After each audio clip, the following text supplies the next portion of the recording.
주간도 잘 지내셨습니까? 예, 지난 주간 아마 졸업식에 다녀오신 분들이 좀 있을 겁니다.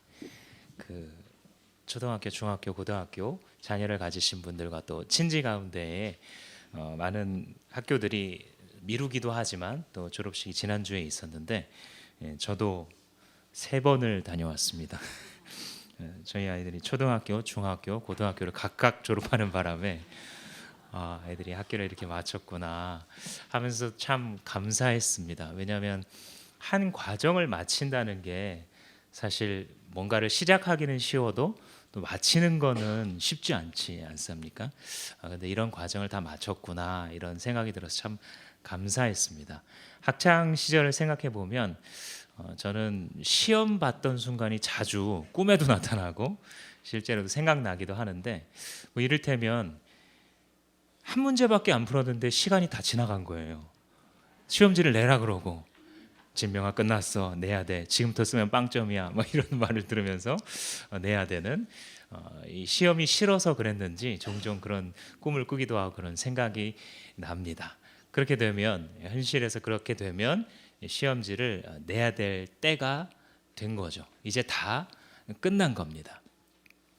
예수님께서 때가 찼다 하나님 나라가 왔다 라고 선언하실 때에 이제 다 끝났다 라고 말씀하시는 것입니다. 너희들이 이 세상에서 주님의 통치 없이 살아오던 헛된 삶, 너희들이 죄의 통치에 눌려서 의미 없이 허공에다가 주먹질하듯 열심히 살아오는 그 삶, 하나님 통치 없는 죄의 노예 생활하던 그것은 끝났다라고 하신 선언이 바로 오늘 우리가 읽은 이 마가복음 1장의 선언입니다. 때가 찼고 하나님의 나라가 가까이 왔으니 회개하고 복음을 믿어라 라고 하신 이 말씀은 예수님이 이 땅 가운데 내려오셔서 공생애를 시작하시면서 첫 번째 일성으로 던지신 메시지입니다. 우리 가만히 생각해 보면 이 메시지가 우리에게 너무 소중한 메시지입니다. 예수님께서 하늘에서 아버지 하나님과 사랑의 교제를 영원히 누리시고 가만히 계시면 제일 좋을 텐데 하늘의 영광을 잠시 감추시고 피조물의 옷을 입으시고 이 땅 가운데 내려오셨어야만 되는, 그래서 우리들에게 말씀해 주셨어야만 되는 메시지가 바로 이 메시지입니다. 한마디로 정리하자면 그 핵심은 뭐냐면 하나님 나라가 왔다입니다. 이것을 예수님께서는 이 땅에 내려오셔서 전하기까지 하셨어야만 됐고 이것이 그의 첫 번째 메시지였어야만 했습니다. 무엇이라고요? 하나님 나라가 왔다. 그러니 너희들은 이 복음을 믿어라 라고 가르치셨습니다. 이 말씀의 뜻이 무엇인지에 대해서 몇 부분으로 나누어서 오늘 이해해 보도록 하겠습니다. 하나님 나라가 왔다라는 것은 새 나라가 시작됐다라는 뜻이기도 합니다. 옛 통치가 끝나고 새 통치가 시작되었으니 이 통치를 받아들일래 말래 하고 도전하시는 것이고 이게 예수님이 전도한 방식입니다. 신약 성경을 여러분들 설교하는 설교자들이나 가르치는 교사들의 설명이 아니라 신약 성경을 직접 한번 읽어보시는 게 중요한데 직접 읽어보면 많은 부분이 우리가 흔히 듣고 알았던 것과 상당히 다른 느낌을 주는 부분들이 있습니다. 근데 그 중에 하나가 예수님의 전도예요. 예수님의 전도는요 되게 불편해요. 우리가 전도하려고 하면 좀 따뜻하게 사람들에게 좀 마음을 어루만져 주면서 이렇게 복음을 전하고 싶고 또 그렇게 하고 싶잖아요. 물론 예수님도 사랑이 많으신 분인데요. 그가 그 메시지를 던지셨을 때에는 항복할래 말래 이 분위기로 던지십니다. 예수님이 우리가 생각하는 것처럼 저기서 이렇게 벌벌 떨면서 얘들아 똑똑똑똑 마음의 문을 열면 내가 들어가서 너랑 살고 싶은데 네가 문을 안 열어주니 나는 흑흑 눈물을 흘리고 밖에서 유유하고 있어. 아, 예수님 불쌍하니까 믿어주자. 많은 사람들이 이렇게 전도를 하고요, 많은 사람들이 이렇게 설교를 하고, 많은 사람들이 이런 식으로 예수를 믿기 시작했고, 많은 사람들이 그래서 예수에게 사로잡혀 신앙생활하는 것이 정상적인 신앙생활이라는 것조차 알지 못합니다. 예수님은 전도를 하실 때 처음부터 뭐라고 전도하셨냐면 회개해라, 이 복음을 받아들여라 라고 말씀하셨습니다. 우리를 사랑하지 않으셔서가 아니라 그게 길이기 때문에. 마치 엘리베이터에 타려면 눌러라. 아, 당신이 마음에 좀 있으시면, 마음이 불편하지 않으시면 저기 버튼이 하나 있는데 그걸 잘 쳐다보시고, 마음에 상처가 안 되시면 좀 자존감을 좀 높이신 다음에 눌러보실 수도 있는데, 또 마음에 안 드시면 안 눌러도 되고, 언젠가 엘리베이터 타고 올라가시게 또 되기는 되는데 또 가만히 있다 보면 이런 식으로 전도하신 게 아니라 눌러라, 회개해라, 너를 지으신 창조주와 상관없이 살아가던 너의 삶을 회개해라. 왕께서 오셨다. 그 죄 가운데 살아가던, 네 맘대로 살아가던 삶이 때가 차서 다 끝났으니 항복해라. 예수님이 이렇게 말씀하셨습니다. 이 말씀은 진리입니다. 우리가 성경을 읽어갈수록 살아계신 하나님을 경험으로 알게 될수록 이 말씀이 우리에게 얼마나 필요한 메시지인지 우리는 알게 됩니다. 당신이 지금 중학생이건 고등학생이건 대학생이건 청년이건 싱글이건 혹은 엄마 아빠건 할아버지 할머니건 상관없습니다. 그리스도께서는 이 시간에 동일한 메시지로 당신에게 이 시간도 살아서 선포하십니다. 때가 찼고 하나님의 나라가 가까이 왔으니 회개하고 복음을 믿을래 말래.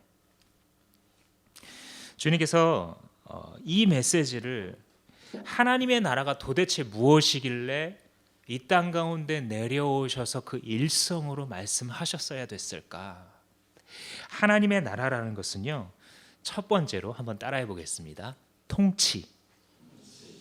하나님의 나라라고 성경에서 가르칠 때는 항상 그걸 생각하면서 읽으시면 이해가 아주 잘 될 겁니다. 뭐를 의미하냐면 통치하는 걸 의미해요. 다스리는 걸 말합니다. 여러분, 남의 나라 비행기가 우리나라 영공을 침범할 때 보통 정상적인 국가라면 어떻게 합니까? 대응하려고 하는 그 전력이 공중에 같이 뜨죠. 전투기면 전투기 같이 뜨고, 또 여객기면 그걸 경고할 수 있는 이 수준에 따라서 내보내죠. 그리고 경고합니다. 나가라. 그리고 말을 안 들으면 최후에 어떻게까지 합니까? 격추시키죠. 이게 30여 년 전에 우리나라에서도 일어났던 일 아닙니까? 우리나라 대한항공 여객기가 러시아 영공을 모르고 잠시 침범했는데 경고를 날렸는지 안 날렸는지 바로 격추시켜서 수많은 사람이 죽었던 것을 우리가 기억하고 있습니다. 올해도 이 이란 상공에 나타난 우크라이나 여객기를 이 이란 군대가 격추시켰죠. 왜 영공을 침범하냐면서. 그러니까 보통 이 우리나라 해안선을, 각 나라의 해안선을 기준으로 해서 한 22km 안팎으로 해가지고 그 영공의 범위를 정한다 그러죠. 이것은 이 나라의 주권이 미치는 곳이기 때문에, 이 나라가 다스리는 곳이기 때문에 허락 없이 들어올 수 없다라는 것입니다. 하나님의 통치란 하나님의 허락 없이 어떠한 일이 이루어지거나 어떤 일을 취소하거나 어떤 일을 마음대로 할 수 없다라는 것입니다. 하나님의 통치가 이루어진다는 것은 하나님의 말이 그대로 먹혀드는 것을 의미합니다. 우리가 자녀들을 기르다 보면 아주 어렸을 때 착한 마음을 지니고 있을 때는 말을 잘 듣죠. 얘야 저것 좀 가져와라 그러면 엄마 좋아요 하면서 갖고 오죠. 그러나 점점 자라가면서 말이 먹힙니까? 안 먹힙니까? 안 먹힙니다. 이 자녀들의 입장에서는 다 그럴 만한 이유가 있어요. 목사님, 우리 엄마 아빠는 내가 도저히 따를 수 없는 말을 시킨다고요 라는 생각을 하시는 분들도 있을 겁니다. 그리고 그 말도 어떻게 보면 일리는 있습니다만 곧 기다려 보십시오. 자녀를 기르게 되면 그 어느 시점 이후에 더 이상 말이 먹혀들지 않고 더 이상 이게 이제 들지 않는 겁니다. 만약에 한 나라가 통치의 권력을 가진 민주사회에서는 그것이 국민들이 위임한 주권이죠. 주권이 국민으로부터 나오죠. 그리고 왕정국가라고 하면 그 주권이 왕에게 있습니다. 그 왕이 마음대로 다스리는 겁니다. 하나님의 나라는 어떤 곳이라면 하나님 나라의 백성들에게 하나님 말이 통하는 곳입니다. 우리가 복습을 해보자면 죄의 본질은 무엇이었냐면 하나님 두기를 싫어하는 거예요. 하나님께서는 온 세상을 지으시고 인간들을 하나님의 형상을 담게 하신 다음에 그 창조의 정점 가운데 두셔서 다스리도록 하셨습니다. 이걸 일컬어서 대리 통치를 시켰다라고 말합니다. 원래 이 통치, 하나님의 나라에서 주권자는 하나님이잖아요. 그런데 하나님이 어떤 방식을 좋아하냐면 자기 닮은 피조물을 만들어서 그 피조물이 하나님 대신 통치하도록 시키는 것을 좋아하세요. 어쩔 수 없습니다. 이게 우리 하나님이에요. 우리가 받아들여야 됩니다. 그래서 오늘날도 주님께서 하시는 일이 뭐냐면 자기의 형상을 닮은 존재들을 회복시키셔서 그들을 통하여 하나님의 통치를 자꾸 회복해 가는 것을 지금도 주님께서 하고 계신 거예요.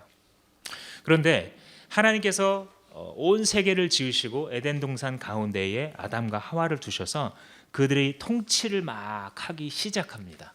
그래서 동물을 만나면 막 이름을 짓기도 하고 아니면 그곳에 있는 모든 피조물들을 하나님 대신 다스리고 마음대로 먹을 것을 따먹기도 하고 살아갑니다. 그런데 선악과 앞에 서게 되면 내가 할 수 없는 게 있구나라는 걸 깨닫죠. 그렇죠? 다른 것들을 하고 있을 때에는 자기가 원래 이 내 주권인 줄 알아요. 내 마음대로 할 수 있고 내가 왕인 줄 알지만 선악과 앞에 서는 순간 자기가 본래 누구인지를 깨닫는 은혜가 있는 것입니다. 사람들은 흔히 이 대학생들이랑 대화를 해보면 하나님은 왜 선악과를 만들어 가지고 미끼를 만들어 놓고 걸릴 때까지 기다렸다가 먹으니까 나타나셔서 잡았다 요놈 해가지고 지옥 보내냐고, 그런 하나님이 어디냐고, 왜 믿냐고, 이런 질문들을 상당히 많이 합니다. 일리 있는 질문입니다. 그런데 그것은 선악과가 어떤 기능을 하는 것인지에 대해서 오해했기 때문이에요. 선악과는 어떤 기능이냐면 반대로 보호하는 기능을 하는 것입니다. 그 앞에 설 때마다 그렇지, 내가 마음대로 못하는 게 있어. 내가 왕이 아니고 진짜 왕이 계셔. 내가 창조자가 아니라 창조주가 따로 내 위에 계셔.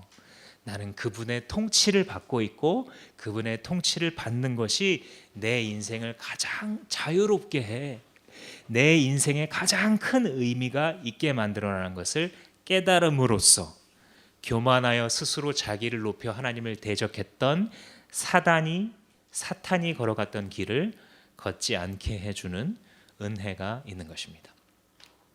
그러니까 이 선악과를 따먹었다는 것은 과일 하나 갖고 먹고 많으니 싸우고 하나님과 이런 이야기를 하는 것이 아니라 나 당신의 통치 더 이상 안 받겠습니다 라는 뜻이 되는 것입니다.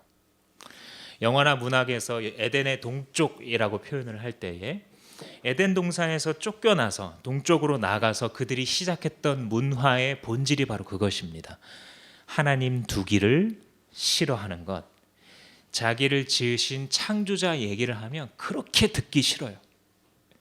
제가 예수님 믿기 힘들 때 막 의심하고 어려서부터 엄마 아빠가 교회를 다니라 그러니까 막 다니고 청소년기에 지나면서 이런저런 의심이 들고 대답해 주는 것을 더 이상 듣지 못하게 될 때에 갖게 된 생각은 왜 저렇게 지겹게 예수 얘기를 하고 하나님 얘기를 하는 것일까? 왜냐하면 나는 이해할 수 없는 사람인, 이해할 수 없는 분인데 왜 그분에 대해서 믿으라고 하는 것일까? 깨달을 수가 없었습니다. 나중에 주님께서 주권적으로 찾아오셔서 주님의 살아계심을 저한테 보여주셨을 때에 제 안에 회복된 게 무엇이냐면 하나님의 다스림을 받는 거예요. 나는 내 마음대로 살아가면 가장 자유롭고 내가 원하는 것을 하면서 살아가면 내 자아가 실현될 줄로 생각했는데 내가 원하는 그 길을 찾아가면 찾아갈수록 뭔가에 구속되는 걸 느끼는 거예요. 의미를 찾을 수 없는 인생이 계속해서 펼쳐지는 거죠. 그런데 그것은 우연이 아니었던 거예요.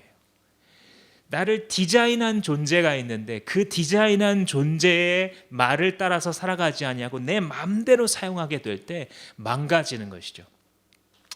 여러분, 자동차를 디자인한 사람이 있잖아요. 엔진은 어떻게 작동을 하고, 악셀레이터는 어떻게 작동을 하고, 브레이크는 어떻게, 라이트는 어떻게. 그 디자인이 있고 좋은 지혜로운 운전자는 그 디자인한 그 본래의 목적을 잘 배워서 사용하는 사람이 좋은 운전자죠. 그런데 자기 마음대로 차가 왜 꼭 땅을 가야 되냐고, 차가 물속에도 가고 싶은데 내 마음대로 해야지, 물속에 몰고 들어가면 자동차는 자유로워지는 게 아니라 망가지는 겁니다. 성경 기자가 이야기합니다. 집마다 지은 이가 있으니 만물을 지으신 이는 여호와 하나님이시라. 집마다 지은 건축자가 있으니까 집이 지어졌던 것처럼 만물을 지으신 이도 있기 때문에 만물이 존재하고 질서와 조화와 물리법칙에 따라서 움직이고 있는데 그 지으신 이가 바로 여호와 하나님이시다라고 선포하는 겁니다. 그 창조자의 뺨을 후려갈기고 에덴의 동쪽으로 나와 우리가 좋아하는 멋있고 쿨한 문화, 첨단의 기술과 인간의 문명과 철학을 만들어 보아도 지금 우리가 목도하고 있는 아비규환 직전에 서로가 서로에 대해서 항상 투쟁하고 싸우고 다투고 불평하고 편가르고 파당짓는, 누가 누구 위에 올라설 것인가로 자기의 인생의 가치를 규정하는, 얼마나 가방끈이 길고 얼마나 많은 것을 가졌고 얼마나 높이 올라갔고 얼마나 많은 사람들이 당신 대단하다고 스티커를 붙여주는 것에 목숨을 걸면서 살아가고 있는 이 바보 같은 인생은 거기서부터 시작된 것입니다. 디자인을 거스르는, 창조주를 거스르는, 그분의 나를 향하신 사랑을 거절하고 살아가는 데에서 시작된 것이고 그분의 통치를 거절한 데서 시작되는 것입니다. 종종 여러분, 아프리카나 아직 개발도상국 가운데에 독재 국가들 있잖아요. 이 독재자만 물러나면 정말 좋은 세상이 될 것처럼 생각하고 사람들이 이런저런 것을 하면서 독재자를 물러나게 합니다. 혹은 때로는 다른 나라가 힘을 빌려줘서 독재자를 물러나게 하기도 하죠. 근데 그러면 불행 끝 행복 시작입니까? 그 나라가? 아니요. 많은 나라의 역사를 보면 현대에도 벌어지는 일이 어떤 일이냐면 이 독재자가 물러가는 순간 더 나쁜 통치자가 올라옵니다. 굉장히 선한 세력인 것으로 포장한 세력이 올라와서 사회를 더 망가뜨리는 것을 우리는 굉장히 자주 보아왔습니다. 혹은 권력의 공백이 생기면서 사회에 엄청난 혼란이 일어나고 깽단이 들끓기 시작하고 이 불법적인 군사 조직들이 생겨나면서 서로 전쟁터를 만드는 이 일들을 우리가 계속해서 아프리카 지역, 중동 지역에서 보고 있죠. 하나님의 통치를 몰아내면 그냥 가만히 있는 것이 아니라 다른 통치가 들어옵니다. 그것이 죄의 통치라고 성경은 가르칩니다. 죄의 통치의 특징은 폭력입니다. 하나님 통치의 특징은 사랑과 정의예요. 그런데 하나님의 통치를 우리가 몰아내면 그 대신에 들어오는 죄의 통치의 특징은 무엇이냐면 우리의 생각과 행복과 의미와는 상관없이 폭력적으로 밀어넣고 깔아뭉개고 마음대로 끌고 가는 것, 이게 죄의 통치의 특징입니다. 이 죄의 통치는 특징이 또 하나는 시작될 때 매우 아름답습니다. 보암직도 하고 먹음직도 하고 지혜롭게 할 만큼 탐스럽기 때문에 따먹잖아요, 선악과를. 죄의 통치가 시작될 때, 우리의 삶에 나쁜 중독이 시작될 때, 우리의 삶을 망가뜨리는 어떤 나쁜 계기가 우리에게 처음에 들어올 때 왜 우리가 걸려드냐고요? 아름답기 때문에. 멋있고 대단해 보이고 내 인생 대박나게 할 것 같이 보여주기 때문에. 그래서 잡는 겁니다. 그런데 잡는 순간 사로잡히는 것이죠. 죄의 통치는 한번 시작되면 멈추지 않습니다. 우리의 인생에 있어서 우리가 눈물 흘리고 피땀 흘리고 한숨과 많은 수고 속에 수십 년을 지나갔는데도 불구하고 내 인생 무엇을 향해 살아왔지 허탈하게 만듭니다. 이것이 바로 에덴에서 우리가 하나님을 버리기 시작했을 때 우리 안에 일어났었던 일입니다. 이 절대 권력을 가졌던 죄와 사망이 이전부터 에덴 동산에서부터 그 아담의 후손들인 우리들에게까지 지금까지도 역사해 오고 있는 것입니다. 그런데 주님께서 때가 찼다라고 말하는 것은 그게 끝났다라고 선언하는 겁니다. 너희들이 그 옛날부터 그 처음부터 하나님의 통치를 잃어버리고 죄에게 통치를 허락한 이후부터 너희들이 그 폭압적인 정권 아래 억눌려 눈물 흘리며 고생해도 얻을 것이 없는 그 인생 살아가던 그 허무한 것 이제 다 끝났다. 때가 찼다라고 얘기하는 겁니다. 여러분 여기서 때가 찼다라고 했을 때 이 때는요 카이로스라는 단어를 사용했어요. 그리스어로. 그리스어의 시간을 표현하는 대표적인 두 가지 단어가 있는데 하나는 크로노스고 다른 하나가 카이로스입니다. 많이 들어보셨을 겁니다. 이 크로노스라는 것은 물리적 시간을 이야기해요. 1초, 2초, 3초 그 간격이 변하지 않고요. 그냥 일정합니다. 쭉 흘러가고 하루 이틀 흘러가는 이 크로노스를 따와서 영어 단어에서 크로놀로지 뭐 이런 이제 단어를 쓰는 거죠. 연대, 연대기 이런 말을 쓰는 것처럼 계속해서 일정하게 흘러가는 물리적 객관적 시간을 의미한다면 카이로스는 뭐냐면 의미적 시간이에요. 의미가 담겨 있어요. 같은 날인데 같은 날이 아니에요. 이 날이. 여러분 주말이 빨리 흘러갑니까? 월요일, 화요일이 빨리 흘러갑니까? 주말이 빨리 흘러가는 분들이 많을 거예요. 왜죠? 좋으니까, 편하니까, 더 갖기 원하고 그 순간이 릴렉스가 되니까. 생일이 되면 나 생일인데 같은 날인데 같은 날이 아니게 느껴져요. 내가 생일인데도 아무도 안 알아주고 전화도 없고 선물도 없고 메시지도 없어 하다못해 카톡 보내는 이도 없으면 상당히 우울해집니다. 같은 날인데 같은 날이 아닌 거예요. 이게 카이로스의 시간입니다. 주님께서 때가 찼다, 카이로스의 시간이 찼다라는 것은 무엇이냐면 주님의 마음속에서 가장 의미가 있는 어떤 일, 그 일을 향한 타이밍이 지금 여기에 임했다라고 선언하는 겁니다. 찼다라는 이 동사도 재미있는데요. 완료형을 쓰고 있어요. 여러분 이 기억을 되살려 보시면 have pp 기억나십니까? 완료. 이전부터 과거부터 무슨 일을 해오다가 지금 시점에 완료가 된 걸 표현할 때 그 완료형을 쓰잖아요. 근데 지금 이 때가 찼다가 그렇게 표현하고 있어요. 완료형으로. 그러니까 뭐냐면 이전부터 하나님께서 해오시던 어떤 카이로스의 시간이 임하기까지 이것을 준비해 오시고 진행해 오시던 이게 지금 이루어졌다, 완료되고 있다라고 말하는 거예요.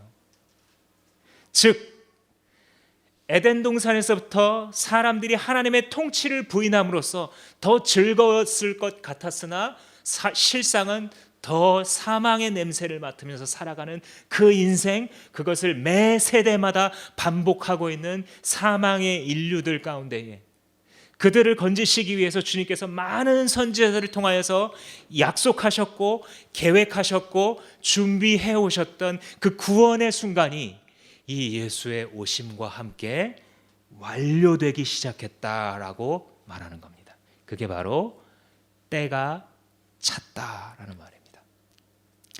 이 때가 찼기 때문에 지금까지 너희들을 억눌러 오던 죄의 통치가 치명적인 상처를 입게 된다라고 우리에게 말하는 것입니다.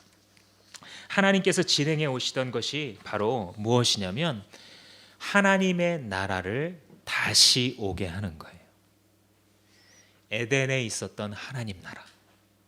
하나님이 말씀하시면 그게 즐거운 하나님의 백성들, 하나님께서 가라 하시면 가는 주의 백성들, 하나님께서 먹으라 그러면 먹는 주의 백성들, 주님께서 멈춰라 먹지 말라 그러면 먹지 않고 멈춤을 즐거움 삼았던 주의 백성들. 그럼으로써 그들은 하나님의 영원하신 사랑을 힘입고 그의 공급하심과 보호와 기쁨 주심과 즐겁게 하심을 힘입고, 우리는 반대로 주님께 사랑과 경배와 찬양과 우리에게 주신 모든 달란트를 발휘하여 하나님의 영광을 표현하고 주인공이신 그분을 드러냈던 삶, 완벽한 영적, 육적, 사회적 균형을 이루면서 살아갈 수 있었던 그 상태, 우리가 잃어버린 낙원, 우리가 신락 원한 그 하나님의 통치, 하나님의 나라를 회복하자라고 말씀하는 겁니다.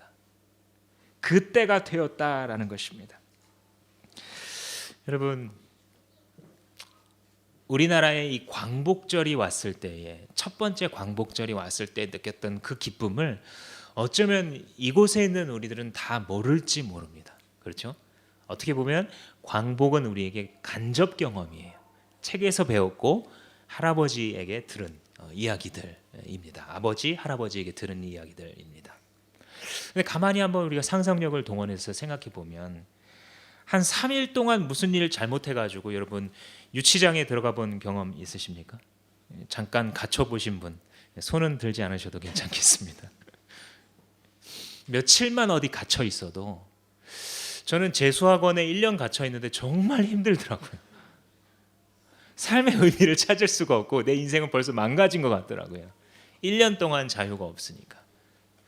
그런데 하물며 36년 동안 내 모국어로 말할 수도 없고, 내 집에 마음대로 가서 무슨 말을 나누거나 내가 하던 대로 복식을 할 수도 없고, 내 나라를 내 나라라고 부르지도 못하고, 이런 삶을 36년이면 사실상 한 사람의 인생의 절반인데, 그 절반 이상을 그렇게 살아오던 사람들에게 얘들아 이제 때가 찼어, 광복이 되었어 라는 것을 알렸을 때 그들이 가졌던 느낌은 무엇이었을까요?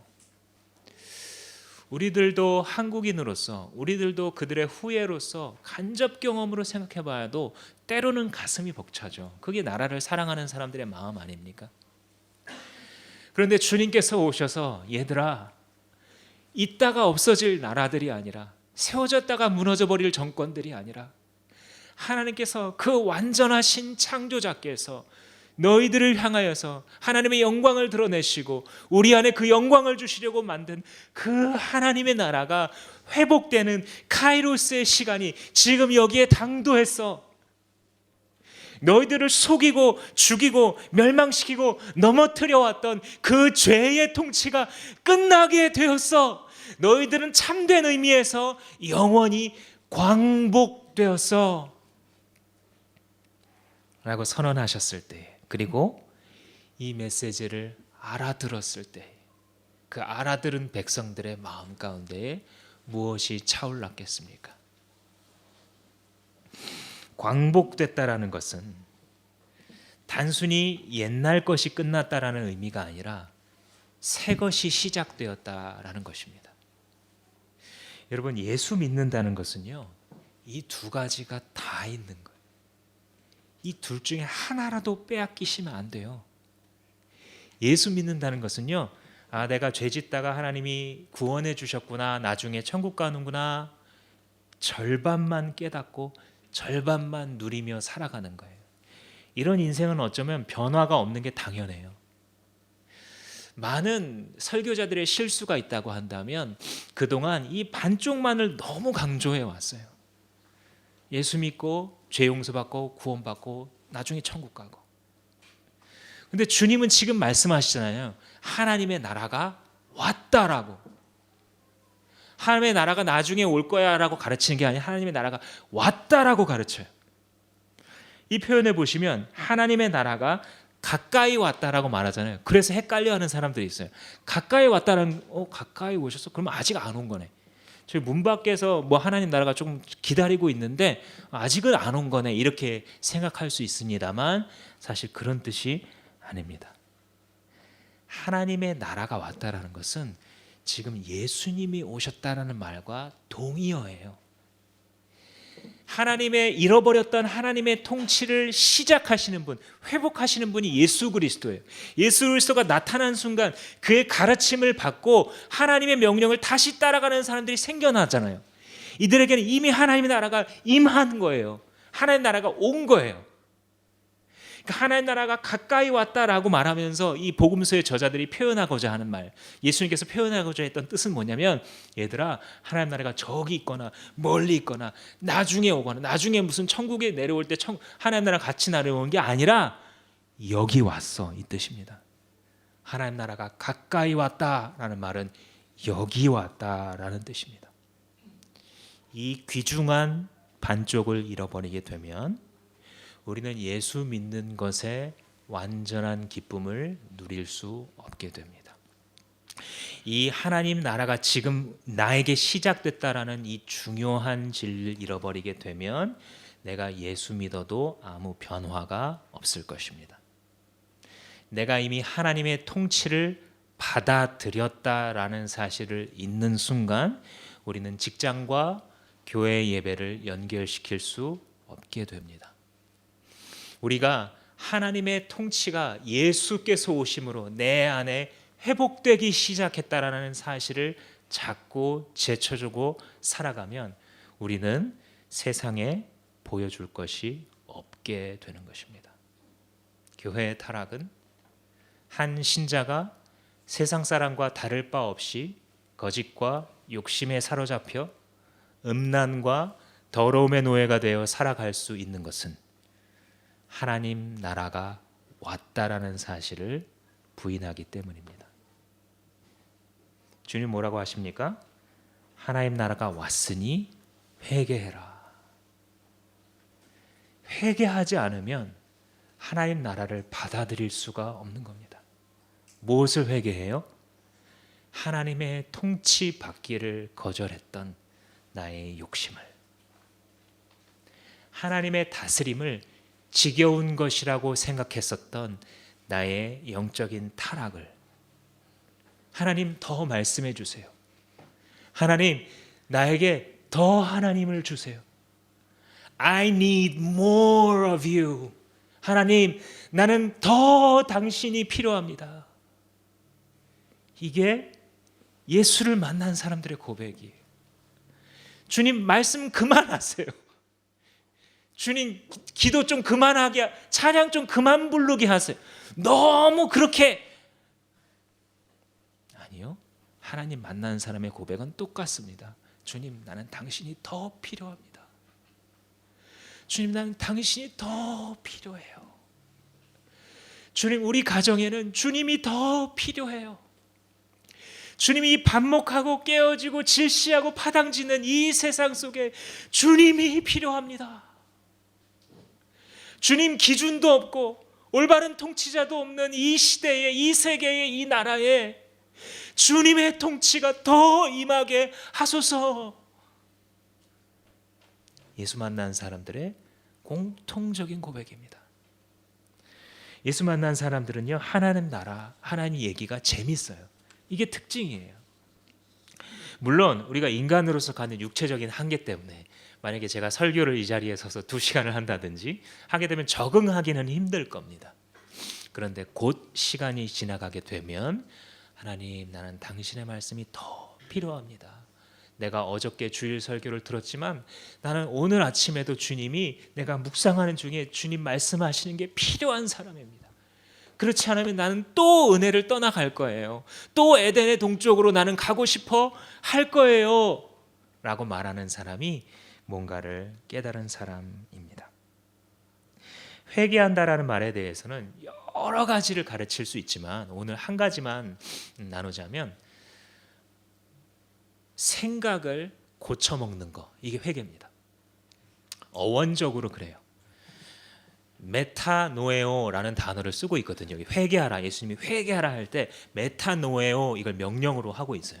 근데 메타는 뭐냐면 장소나 상태 같은 걸 바꾸는 의미를 갖고 있는 단어예요. 메타. 노에오는 생각하다라는 단어예요. 그러니까 생각하는 걸 바꾸는 거예요. 이게 회개의 아주 중요한 요소입니다. 전부는 아닌데 진짜 중요한 요소가 생각을 고쳐먹는 거예요. 하나님 하자는 대로 따라가면 나 다 빼앗길지도 몰라. 나 막 다 선교 보내고 막 내 아들 목사시키고 이렇게 하면 어떡해. 너무 주님께 빨려 들어가면 안 돼. 이런 생각을 고쳐먹는 거예요. 주님 부르시면 부르고 따라가야지 뭐 별 수 있습니까? 이게 생각을 고쳐먹은 사람이에요. 주님, 내가 이 땅에서 그래도 내가 머리가 이 정도고 내가 배운 게 이만큼이고 내가 누린 게 이만큼인데 적어도 내 노년이 이 정도는 되어야지요 라고 설정해놨던 공고한 요새를 생각을 고쳐먹고 주님 마음대로 하세요. 주님 마음대로 하세요. 내가 생각 없이 계산 없이 살겠다는 것은 아니지만 합리적인 삶을 살아가겠지만 그럼에도 불구하고 주님 나를 이렇게 옮기시고자 하면 그렇게 하세요. 이게 회개입니다. 주님 나는 이게 기쁜 것 같은데 나는 이게 정말 좋은데 하나님이 즐거움이 여기에 있다라고 하시면 주님 그렇게 생각해 볼게요. 주님 이게 진짜 참 기쁨은 여기에 있는 거라고 주님이 말씀하셨으면 믿어볼게요. 이게 회개입니다. 우리의 생각을 고쳐 주님 앞에 살아가는 것이죠. 제가 이 게임을 좋아하던 청소년 시절이 있었습니다. 게임을 작게는 몇 시간씩, 때로는 며칠씩, 또 때로는 그 이상씩도 한 판을 끝내기 위해 열심히 게임을 하죠. 그래서 막 식량을 비축하고 식량을 막 캐오고 광물 자원을 얻고 요새를 만들고 군사력을 키우고 공격력을 키워가지고 막 가야 되는데 또 이게 가만히 하도록 냅두나요? 아니요, 적군이 쳐들어옵니다. 식량을 하고 있는데 다 털어간다든지 군사력을 올리고 있는데 다 중간에 와서 망쳐놓는다든지 그러면은 이 마우스를 집어 던지고 싶은데 꼭 참고 다시 한번 인내로서 이 게임의 경주를 경주하며 2시간씩 더 열심히 만들어냅니다. 그래서 결국은 며칠에 걸려서 다 끝내고 승리를 합니다. 그때 기쁨이 찾아오죠. 그런데 3초 뒤에 이 기쁨의 3초 뒤에 같이 찾아오는 게 있어요. 그게 뭐죠? 허무해요. 그래 끝나긴 끝났는데 깨긴 깼는데 이기긴 이겼는데 그래서 뭐 이게 내 인생에 뭐가 도움이 되지? 그러면 이 허물을 잊으려고 게임을 한 판 더 합니다. 술 먹고 나서 깬 어른들이 다시 한번 이 허무함을 잊으려고 다시 술을 먹는 것처럼 그렇게 하는 거예요. 그런데 여러분 인생이 그렇지 않나요? 열심히 뭔가를 만들고 막 뭘 해요. 막 고군분투하고 소리 지르고 막 이거 안 되면 내 인생이 망가지고 이렇게 안 되면 내 자녀는 주류사회에 못 들어가고 막 죽을 둥 살 둥 잠을 잘 둥 못 잘 둥 목숨을 걸고 거기 살아가요. 주님의 통치가 임하시면 그게 무슨 의미가 있지? 게임 같은 인생 어떻게 보면 그냥 한 판 끝나고 그냥 기억의 저편으로 사라져버릴 그런 인생을 살아간다라고 한다면 우리가 과연 그렇게 목숨 걸 이유와 가치가 어디에 있겠는가? 인생은 주님의 통치를 만나지 않을 때에는 왜 안 되지 화냈다가 왜 잘 되지 교만했다가 왜 나한테만 이런 거야 슬퍼했다가 왜 나한테 이런 게 주어졌지 더 교만 속에 중독 속에 빠져 들어가게 하는 그런 시간들이 바로 인생입니다. 그러므로 우리는 깨달아야 합니다. 창조자 없이 당신의 인생은 이해되지 않습니다. 창조자를 빼고 내 인생이 이해될 거라고 했었던 그 착각을 고쳐먹는 것, 이것이 회개입니다. 주님 없이 생각하니까 내 인생이 말이 안 되네요. 주님 내가 잘 믿어지지 않지만 내게도 믿음을 주십시오. 주님 내 인생에 참 의미를 가져다 주시는 주님의 통치를 알게 해 주십시오 라고 고백하는 것, 그것이 바로 회개하고 복음을 믿는 것입니다. 한 가지를 나누고 마치려고 합니다.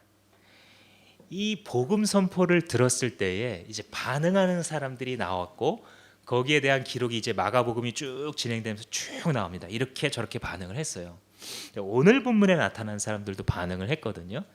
근데 이 반응들을 보시면 전부 어떻게 돼 있냐면 그물을 버려두고 따르니라, 배를 버려두고 가족들을 버려두고 따르니라, 따르니라, 따르니라 이렇게 이제 반응이 나타납니다.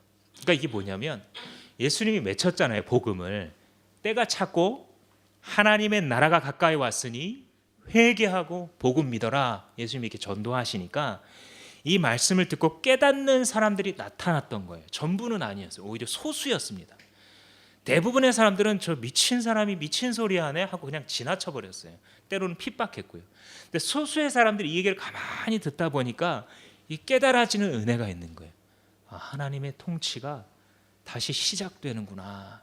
이걸 받아들인 사람이 그물을 버려두고 예수를 쫓았다는 거예요.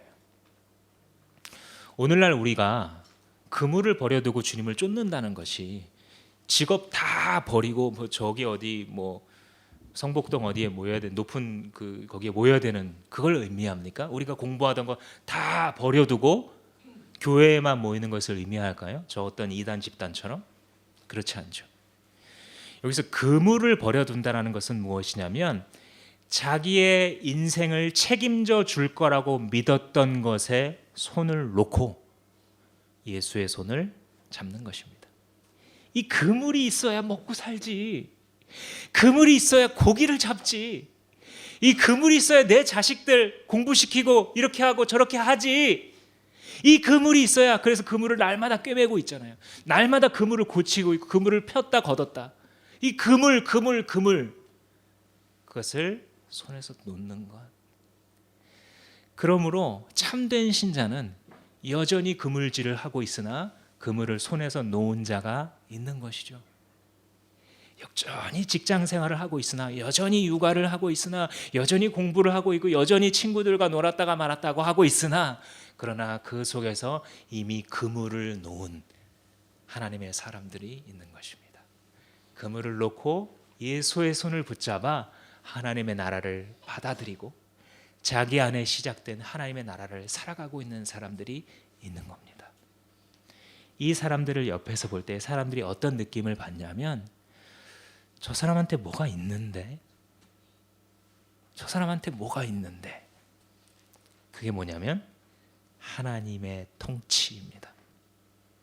정의와 사랑과 영원한 평화가 있는 우리를 디자인하신 우리를 누구보다 사랑하시는 하나님의 통치가 회복된 하나님의 나라가 그 작은 가슴 속에 시작된 것입니다.